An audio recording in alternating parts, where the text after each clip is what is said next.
Hi friends. இன்றைக்கி இந்த வீடியோவில் என்ன பார்க்க போகிறோன்னா, நம்ம காய்கறி வந்துட்டு எப்படி வாங்கணும், அதுவும் இல்லாமல் அந்த காய்கறி காசில் நம்ம எப்படிலாம் வாங்கினா கம்மியாக காசு செலவாகும், இது எல்லாமே இந்த வீடியோவில் பார்க்கலாம். வீடியோ வந்து முழுசாக பாருங்கள். நம்ம எப்போவுமே காய்கறி வாங்கினோம்னா இப்போ அரை கிலோ 1 கிலோ 30 ரூபா 60 ரூபா அந்த மாதிரி சொல்லுவாங்க. இப்போ அரை கிலோ எந்த காய் எடுத்தாலும் 30 ரூபா சொன்னாங்க. ஒரு காய் 20 ரூபா சொன்னாங்க. ஆனால் வந்துட்டு நம்ம இதுக்கு முன்னே கொஞ்சமாக ஏதாவது காய் வச்சுருப்போம். அந்த மாதிரி இருக்கும்போது நம்மளுக்கு அதிகமாக தேவைப்படாது. அப்போ என்ன பண்ணணும்னா, நீங்கள் வந்து காய்கறி வந்து ஒருத்தர் சொல்லுவாங்க அரை கிலோ அந்த மாதிரி எடுத்துக்கோங்க அப்படின்னு சொல்லிட்டு. அதுவும் இல்லாமல் நம்ம எப்படி வாங்கணும்னா, காய்கறி வந்துட்டு நம்மளுக்கு எந்த காய் அதிகமாக தேவைப்படுதோ அது அதிகமாகவும், கொஞ்சமாக இது இருந்தால் போதும் நம்மளுக்கே தோணும். அது வந்து கொஞ்சமாகவும் சேர்த்து இப்போ அரை கிலோ 30 ரூபா சொல்லும்போது நம்ம எல்லா காயும் சேர்த்துட்டு எது எதெல்லாம் தேவையோ நம்மளுக்கே தெரியும். அதிகமான காய் எந்த காய் சாப்பிடுவோமோ அது அதிகமாகவும், அதுவும் இல்லாமல் கொஞ்சமாக சாம்பார் காய் அந்த மாதிரிலாம் போடுறதுக்கு கொஞ்சமாக இருந்ததுன்னா இது மொத்தத்தையும் எல்லாமே நம்ம சேர்த்து 1 கிலோ அந்த மாதிரி நம்ம ரேஞ்ச் வாங்கும்போது நம்மளுக்கு வந்து ஒரு 5, 6 காய் அந்த மாதிரி விதமாக நம்ம எடுத்துருவோம். இப்போ பாருங்கள், இது ஒரு காயும் எனக்கு வந்து அரை கிலோ 30 ரூபா சொன்னாங்க. ஆனால் இது எனக்கு எல்லா காயும் அரை கிலோ வாங்கினோம்னா எனக்கு வந்து அது வந்து காலியாகுமா என்னன்னு தெரியாது. இருந்தாலும் எனக்கு தேவைப்பட்ட காயை அதிகமாகவும், தேவையில்லாத காயை கொஞ்சம் கொஞ்சமாகவும் வாங்கிக்கினேன்.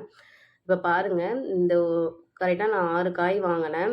இந்த 6 காயுமே கரெக்டாக 2 கிலோ அந்த ரேஞ்சுக்கு வந்தது. அது எல்லாமே வந்துட்டு 1 கிலோ வந்து 60 ரூபா சொன்னாங்க. 120 ரூபா. இந்த காய் ஃபுல்லுமே எனக்கு 120 ரூபாயில முடிஞ்சது. அது மாதிரி அரை கிலோன்னு போகும்போது நான் நிறையவே 6 காய் வந்துட்டு 3 கிலோ ரேஞ்சில் இருந்திருக்கும். எனக்கு தேவைப்பட்டது மட்டும் போதும். அது மாதிரி நம்ம வாங்கும்போது நம்ம காசு வந்துட்டு ரொம்பவே மிச்சப்படுத்தலாம். தேவைப்பட்டது மட்டும், தேவையில்லாதலாம் எல்லாத்தையும் வாங்கிட்டு வந்து நம்ம வச்சுட்டு அது காஞ்சு போய் கீழே போடுறத விட என்ன தேவையோ இது எல்லாமே ஒரு 2, 3 நாளைக்கு தான் வரும் எனக்கு. அதனால் நான் இது மட்டும் போதும்னு வாங்கிக்கிட்டேன். நீங்கள் கேட்கலாம், ஏன் ஃப்ரெஷ்ஷாகவே அப்பப்போ வாங்கிக்கலாமே, அன்னன்னைக்கு வாங்கிக்கலாமே அப்படின்னு சொல்வீங்க. ஆனால் வந்துட்டு கடை வந்து இங்கே கொஞ்சம் பக்கத்தில் இல்லை, கொஞ்சம் தூரமாக இருக்குது. அதுவும் இல்லாமல் அடிக்கடியும் நம்மளால் கடைக்கு போயிட்டு வர முடியாது. இப்போ ஆஃபீஸ் போகிறவங்க எல்லாமே வந்துட்டு நிறைய தேவைப்பட்ட காயை கொஞ்சம் வாங்கிட்டு வந்து தான் வச்சுக்க முடியும். அப்பப்போ இறங்கி போயிட்டு நம்மளால் வாங்க முடியாது. மேக்ஸிமம் வந்துட்டு நம்ம கடையில் வாங்கிறத விட ரோடு ஓரத்து சைடில் வந்துட்டு தள்ளுவண்டியில் அங்கங்கே சின்ன சின்ன வியாபாரிங்க இருப்பாங்க பாரு, அவங்க வந்து ஒரு 5 ரூபா 10 ரூபா கம்மியாகவே கொடுப்பாங்க. அதுவும் இல்லாமல் நம்ம ரெகுலராக வாங்குகிறோம்னா அதுக்கு தகுந்த மாதிரி கூட குறைச்சி கொஞ்சம் சேர்த்தே கொடுப்பாங்க. ரெகுலராக இவங்க வாங்குகிற கஸ்டமர்னு சொல்லிட்டு. இப்போ ஒரு காயும் வந்துட்டு நம்ம கடைக்கு போகும்போது ஏதாவது இப்போ பிளாஸ்டிக் கவர் யூஸ் பண்ணக்கூடாதுன்றாங்க. ஆனால் யார் கேட்குறாங்க, எல்லாம் பிளாஸ்டிக் கவரில் தான் கொடுக்குறாங்க. அது மாதிரி பிளாஸ்டிக் கவரில் தான் வச்சாலும் கொஞ்சம் அழுகி போகாமல் இருக்குது. அதனால இந்த கவரையும் வாங்கின்னு வந்தாச்சு. அதனால் ஒரு காயும் இப்போ கேரட் பீன்ஸ்லாம் வந்து அடிக்கடி ரெண்டுமே நம்ம சேர்த்து போடுற மாதிரி தான் எடுப்போம். அதனால் அது ரெண்டுமே ஒன்றாவே வச்சுக்கலாம். அடுத்தது வந்துட்டு நம்ம வந்து எப்படி வேலையை வந்து ஈஸியாக ஆக்கணும்னா, இப்போ வந்து பச்சை பட்டாணி இந்த மாதிரி வாழைப்பூலாம் வாங்கிட்டு இங்கே பாருங்கள், இவ்வளோ பெரிய வாழைப்பூலாம் வந்துட்டு 20 ரூபா தான் கொடுத்தாங்க.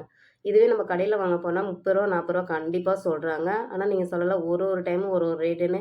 மேக்ஸிமம் எனக்கு தெரிஞ்சு கடையில் வாங்குறதை விட இந்த ரோடோர சைடில் இருக்கிறவங்களுக்கு நம்ம வாங்குறது எவ்வளோ பெட்டராக நான் ஃபீல் பண்ணுறேன்.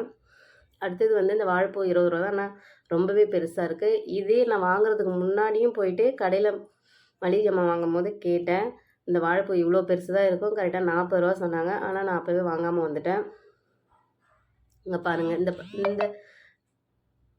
இது வந்து காராமணி. இந்த காராமணி வந்துட்டு இப்போ நாளைக்கே நான் யூஸ் பண்ண போகிறேன்றதால இது கவர் வந்து கொஞ்சம் கிழிஞ்சிருக்கு. அது இருந்தாலும் பரவாயில்லன்னு அதிலே நான் யூஸ் பண்ணுறேன்.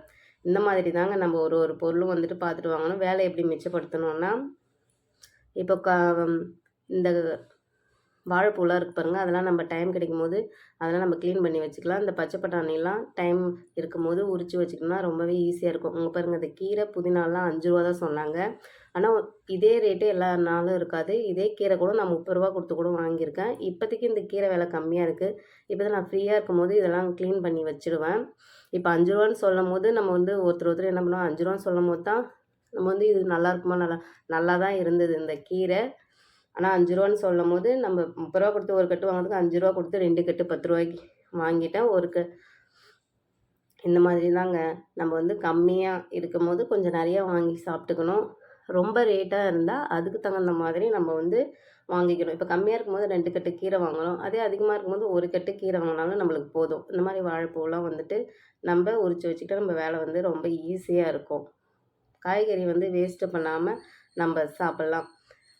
இந்த வீடியோ இந்த மாதிரி தொடர்ந்து வீட்டுக்கு உபயோகமான வீடியோ வேணும்னா நம்மளோட சேனலை ஆதரவு தாருங்க.